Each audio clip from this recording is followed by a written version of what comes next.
for this amazing event. Thank you for all of the people who put it together, every one of you who traveled to be here.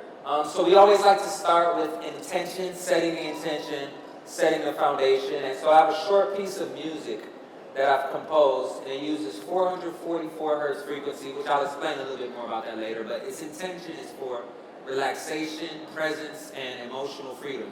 So it's this short piece, 3 minutes, few seconds. All you have to do is just be here. There's nothing you can do. You can close your eyes. I'm just gonna, just be present and just listen. So we'll start with that and then get into the session. Let's do it.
Welcome back, everyone. You can open your eyes slowly and be present again.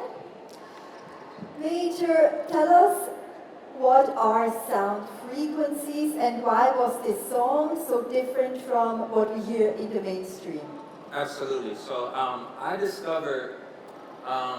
started to discover the different sound frequencies as a result of going through experience as a cancer survivor. So when I got cancer in my 20s, a lot of people started sharing with me different healing modalities, from science, from spirituality, from east, from west, all these different things. But what really resonated for me was sound and frequencies. And because I was already producing music in the mainstream that could reach millions of people, but I learned that in the science and spiritual community there was a intention behind how the music was used that I never saw in the mainstream community. And in the mainstream, I noticed that there was always one frequency used, and it's called 440. Regardless of genre, regardless of tempo, artists, they always use one frequency. And there's some, some people who believe that this is not the best frequency for humanity. There's some conspiracy theories. If you want to get online and look into it, you can start to see where some people think that, oh, maybe this is designed for.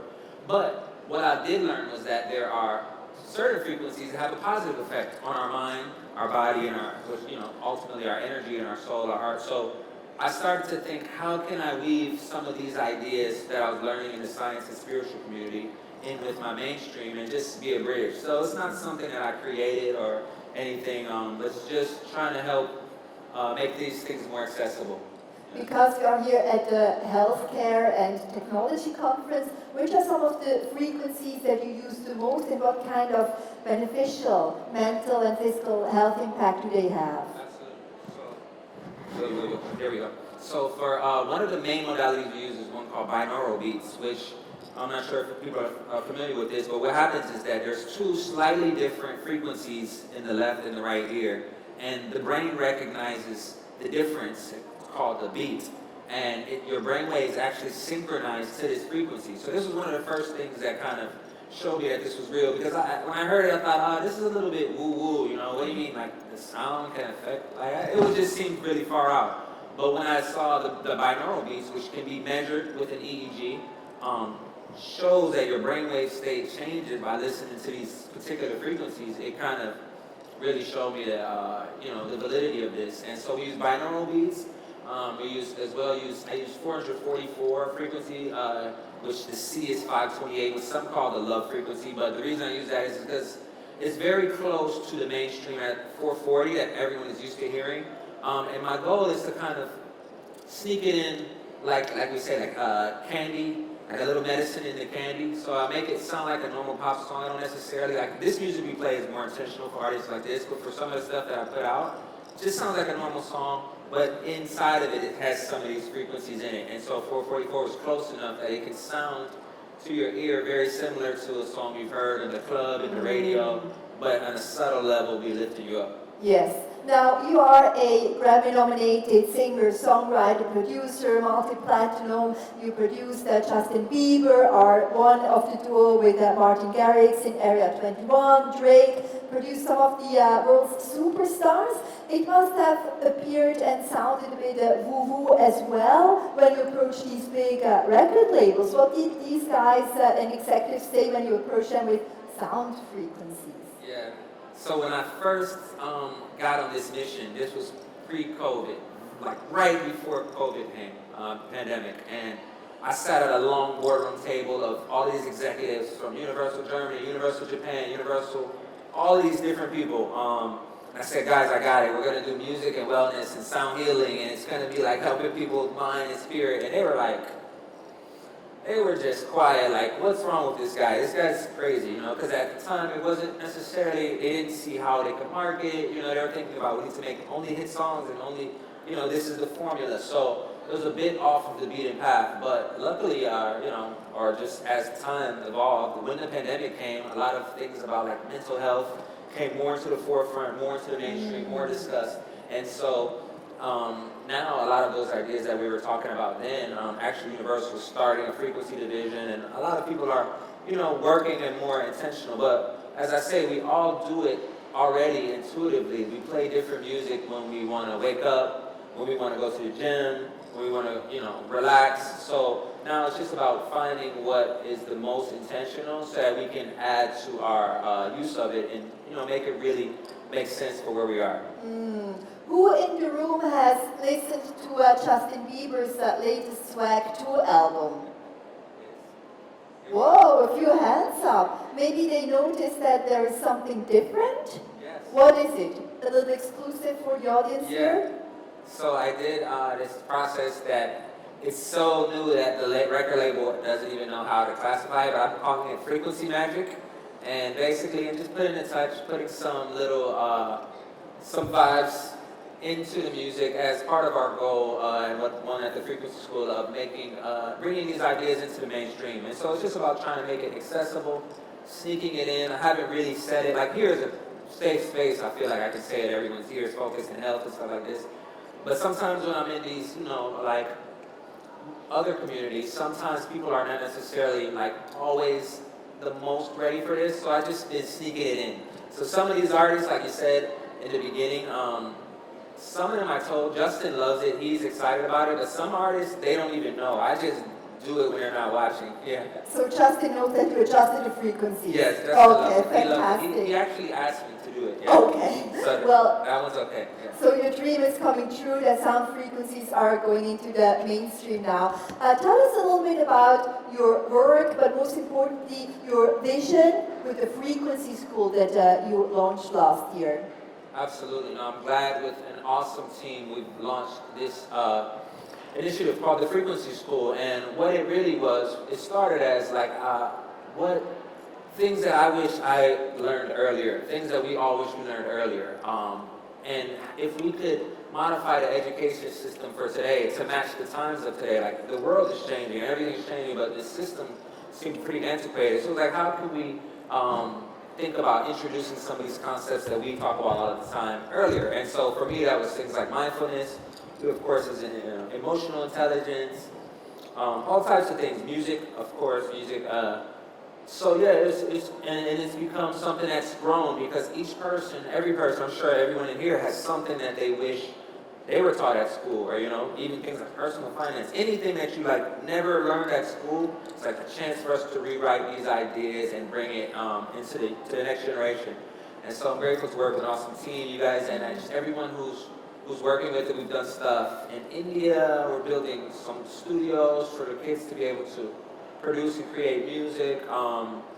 Done stuff here in Compton. So yeah, the Frequency School is basically, and if anyone here is interested in education or the next generation and how that looks and creating that, yeah, we love to join up because it's just getting started. We're only under 1 year, but we've already done so many things, including we broke the Guinness record for the most nationalities ever in one song. This is an initiative headed by Martina, and there's 195 according to the United Nations in the world, and so we had one person from each nationality, just showing how music is a connective tool, universal language that brings us all together. And so yeah, the Frequency School is all about that, bringing people together and lifting the vibration of the next generation. Absolutely, and you put it very accurately because the name and title of our panel is also resonating across borders, so really having this ripple effect around the world and uniting 195 countries, women from every nation on the planet saying toward equality,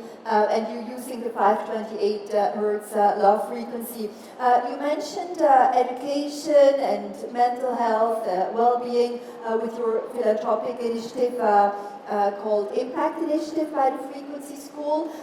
What are your hopes there? You launched first music production studio in New Delhi with Harmony House India. I think you will announce a partnership tomorrow here on the MOU stage as well at WHX. Futureverse is another partner of yours. Where in the world do you want to carry this message? Yeah, well, I love what you said, about resonance and breaking through borders. And this is why I love music and art in general, because it's a universal language. Sometimes, even when I'm speaking right now, there's a percentage of it that gets caught by your ear. Some of it gets translated into something else based off of the words, based off your experience with the words I'm saying. So each person is kind of getting a little bit different thing, and it's just, that's what language, one of the limitations of language. And of course, if you don't speak the language, it's a huge disconnect. But art and music is one of those things that really penetrates through borders. It's truly like, no matter what language, no matter what race, no matter what age, if we play a song, everyone here can kind of be on the same beat, can be in the same frequency and resonance. This is why we love music, even in moving to wellness. Sometimes when we go into into the science space or community, they have a structure of like how things have been done, and this is what it is, and there's a lot of momentum in this direction, so sometimes a lot of resistance to changing it, but art allows a lot of freedom, and it also brings back like that childlike wonder where, when we see a beautiful painting or hear a beautiful song or something that connects with us and resonates with us. So I'm grateful for music for this. What we're looking forward in the future is to just Yeah, raise the vibration, change, through all of these things, we look at it like a ripple effect, as you mentioned. Each person in here, as our energy shifts, as our internal energy shifts, it ripples out into our community, to our friends, to our family, to everyone. And so it's just really, it starts, really inside of ourselves, and then every person we come in contact with, and then just keeps going from there. Before we get another soundscape, because the clock is ticking, final question, Maejor. You're here in Dubai, UAE, the Gulf region is absolutely booming. I heard that you're also planning to expand a little bit here, maybe move part-time to Dubai, like setting up a frequency school, maybe a physical one would be a dream of yours here in Dubai. You're busy with fundraising activities as well. What are your plans for Dubai? Totally. I love Dubai. I think that it's a blossoming place. There's so much opportunity here. I love that there's interest for wellness that I've seen beyond most of the places we've been in the world. People here are really interested and invested in thinking about what the future of this looks like. So I think it's a great ecosystem for us to really work with like-minded people who are interested in these ideas and bringing this more into the future. And so and my vision is just to make it more accessible to everyone, whether that's through a song, whether that's through just our personal residence, whether that's through our programming at the Frequency School, and then all of those kids taking it back to their community and to their world, and so just we can make some impact, which it seems like in our very short time here in Dubai, we've met so many like-minded and amazing people. So hopefully we can continue making some impact. And you can find us on Instagram at the Frequency School, LinkedIn, YouTube as well, and via the website. So always looking forward to collaborations with you all. And on that note, we'll take another soundscape. You can unwind, close your eyes, and just make yourself feel comfortable. Absolutely. So I'll explain quickly what this one is. So the first one I used was 444 hertz. This one uses 432 hertz, which is one that a lot of people have been really interested in. There's some people who say this is more in line with the Earth's natural frequency, shooting resonance, things like this. But this one, the intention is for grounding.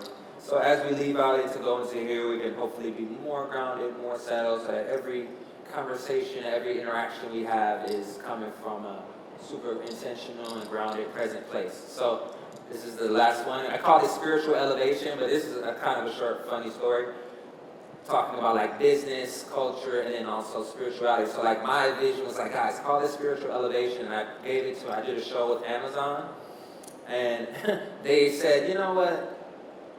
When I looked at it on Spotify, they changed the name to anxiety relief, because they were like, this is more marketable. So it's kind of like always that, that kind of sweet spot between that. But yes, spiritual elevation is what we'll call it today. So let's listen.